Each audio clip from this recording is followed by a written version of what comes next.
Actualmente. Bueno, Juan Manuel Ramírez Montero, economista, subeditor Diario Portafolio, El Tiempo,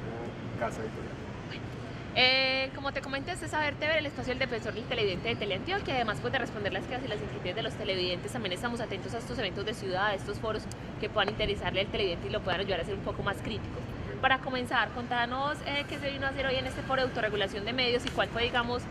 tu papel. Ahorita te vimos exponiendo, hablando un poquito, hasta me dices que les dieron un poquito de varilla. Contanos un poquito cuál fue tu papel hoy en el foro. Bueno, lo que se buscaba en el foro de autorregulación era básicamente, digamos que dejar muy claro el papel que tienen los diferentes actores que están en este segmento, como somos los medios de comunicación, como es el caso de la academia, como es el caso del gobierno mismo, frente a la responsabilidad o al manejo que hay en la generación de contenido, sobre el hecho de medir quiénes son los responsables, digamos, del hecho de regular ciertas cosas que se publican, pero además de cuál es el papel que tenemos quienes generamos el contenido en el hecho de medir si conviene o no, o si está generando bienestar o no entre la gente. El alcance además que tienen los medios de comunicación frente al hecho de regularse a sí mismos, de tener los códigos de ética muy claros, frente al hecho de que los mismos periodistas tengan claridad sobre si ciertas informaciones son convenientes o no, y de decirles a los padres, por ejemplo, cómo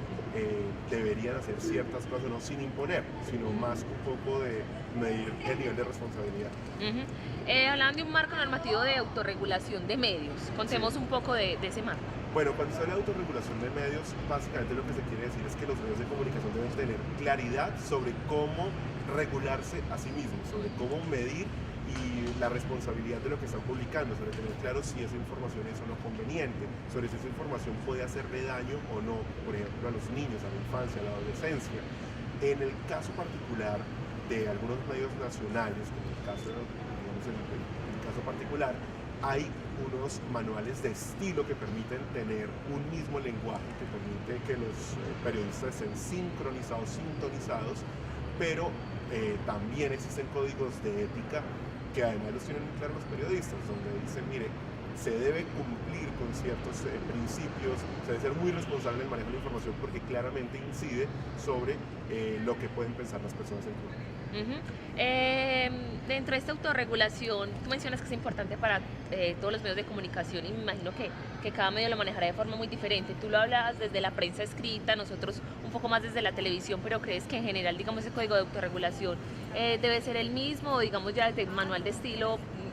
dependiendo del medio de comunicación, obviamente varía un poco? Hay muchos escenarios que, digamos, que yo quise analizar. Uno es que hay un vacío jurídico grande. Había una ley que era la Ley 51 del 75, que es una ley que quedó declarada inexequible por la Corte Constitucional. Es una ley que regulaba el ejercicio periodístico y claramente lo que dejó fue un vacío jurídico muy grande. O sea, lo primero es que en lo jurídico hay un vacío. Lo segundo,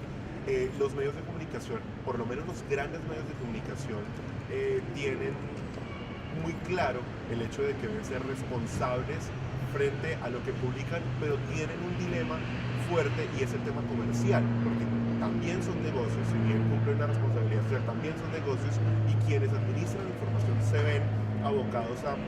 digamos, a analizar un debate y es qué conviene publicar, pero que además se venda, pero además qué conviene publicar que le convenga a la gente, estamos siendo responsables socialmente, estamos generando unos televidentes, en el caso de ustedes, o unos lectores más críticos, pero hay otro elemento muy importante y tal vez fue la gran conclusión de lo que yo dije adentro y es que falta un componente educativo. Si en Colombia tuviéramos, le diéramos mayor importancia al tema de educación, tendríamos unos lectores, unos televidentes, unos oyentes más críticos que le pudieran decir a los medios, oiga, eso que usted me está dando, ese reality no me gusta, o ese programa o ese producto no me gusta, deme información con mayor profundidad o con otro enfoque. Juan Manuel, ¿crees que en general en Colombia hay buenas prácticas de autorregulación por parte de los medios de comunicación?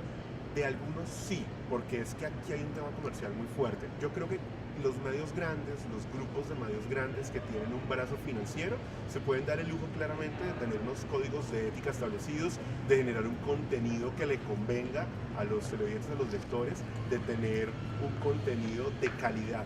pero en las regiones es mucho más difícil porque los medios sobreviven básicamente de lo que publican y en muchos casos estos contenidos que pueden resultar de calidad o benéficos para los lectores o los televidentes son inconvenientes para quienes están pautando y entonces sería la muerte de los medios. Ahí tenemos que trabajar el tema de educación, pero también de una política pública que desde el Estado beneficie a los medios de comunicación, sobre todo a los regionales, a los que no tienen un plazo financiero, para que puedan levantarse y ofrecer productos de calidad. Ha sido mi siguiente pregunta, ¿cómo hacemos los medios regionales y públicos para esta autorregulación que tanto cambia? Pues es que ahí tiene que haber un apoyo del Estado, no se trata de que se pierda la independencia, que se empiece a frontear la independencia, pero sí el hecho de que, volvemos lo primero, hay un vacío jurídico, de que hay un tema jurídico, pero también una política pública, porque cuando hay políticas públicas, lo primero es que se logra un consenso entre los actores, lo segundo es que se genera un norte para el ejercicio del periodismo. Lo tercero es que se genera, digamos, una visión de largo plazo sobre a dónde deben ir los medios, pero lo más importante es que existiría un respaldo financiero de alguna manera, una estrategia, por eso se llama una política pública, para que los medios regionales puedan subsistir y no depender exclusivamente de uno o dos, tres clientes que hacen que sus parrillas de programación o sus contenidos tengan en los horarios más importantes que están direccionados hacia unas cosas que pues de alguna manera pueden resultar inconvenientes o que critican quienes están, digamos, defendiendo ese tema de que hay que darle más fuerza al componente familiar o a favor de la infancia y la adolescencia. Juan Manuel, ¿cómo crees que figuras como estas ayudan a esta autorregulación? Me explico, figuras como la de las defensorías, defensor del televidente, defensor del lector, estas figuras pueden apoyar un poco la autorregulación en los medios. Eso es como el tema de la paz, cada vez que hayan diálogos pues va a ser muy positivo y aquí se da lo mismo, cada vez que se generen espacios de debate hace que los colombianos reflexionen sobre el tema, cada vez que espacios como este, que son muy valiosos, hagan reflexionar sobre la necesidad de que se traten políticas públicas, de que se autorregulen los medios, pero también de que se genere un componente educativo, pues se va a estar aportando un granito más a la solución que tanto se necesita. Es definitivamente muy valioso y ojalá que no se hiciera en esos horarios como menos vistos, sino que se hiciera en otros horarios, pero para eso, volvemos al principio, hay que tener respaldo del Estado, tiene que haber una política pública porque si no, pues uno entiende como periodista que los medios de comunicación tienen que subsistir. Para finalizar, ¿cómo nos puede apoyar el ciudadano, en este caso el televidente, a estar muy pendiente de que sí se esté regulando como deben de ser los medios de comunicación? Pues es que es un proceso de largo plazo, porque uno no puede obligar a un televidente a que haga dieta. Uno no le puede decir, venga, coma lechuga todos los días porque eso le va a saber rico, porque si definitivamente no le gusta, pues no le va a gustar. Lo mismo, usted no le puede decir a un televidente deje de ver realities, porque esos realities no le convienen, ¿no? Si a la gente le gusta, pues estamos abocados a que eso sea lo más consumido.